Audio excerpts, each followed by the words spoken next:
Hello and welcome to Forge TV's News Bite. I'm Tajda Glazer. And I'm Timmy Odejimi. World Week is upon us once again as the Students' Union celebrates Sheffield's global community. The week of activities is organized every year by the International Students Committee and features over 40 events to celebrate different cultures from around the world. Festivities kicked off on Saturday with the World Week parade as students from all nationalities marched to the city centre, waving flags and playing music. You can find out more about this week's events online, including tomorrow's Battle of the Bands, which will be live streamed right here on Forge TV. Hundreds of steelworkers across the country traveled to Sheffield on Saturday to protest against cuts to Britain's steel industry. Following a march in the city centre, workers, MPs and unions gathered at Sheffield City Hall demanding more action from the government. After thousands of jobs were put under threat, companies have blamed high energy costs, business rates and cheap Chinese imports which have flooded the British market.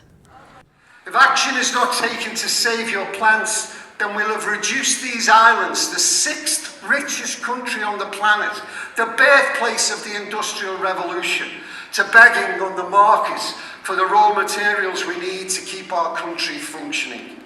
A government that lets this sorry state come to pass is a disgrace, and I'm afraid it appears we have a Chancellor happy to bribe the Chinese government to buy up Britain because he values his balance sheet more than your jobs.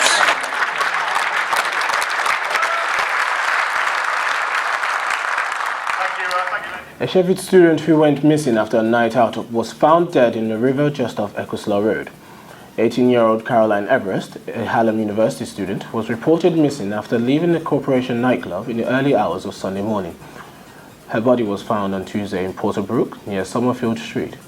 South Yorkshire police have arrested a 31-year-old man on suspicion of rape, but said today they are still treating Everest's death as unexplained. And finally, violent crime against Sheffield students during Freshers' Week is down by 35% from last year. South Yorkshire police have recorded less incidents this year after a student safety campaign was launched in September. The Bad Night Out campaign, supported by both universities in Sheffield, encourages students to stay safe while drinking and to consider how alcohol can lead to violent crime. That's all for this week's News Bite. I'm Timmy Odejimi. And I'm Tajda Glazer. Thanks for watching.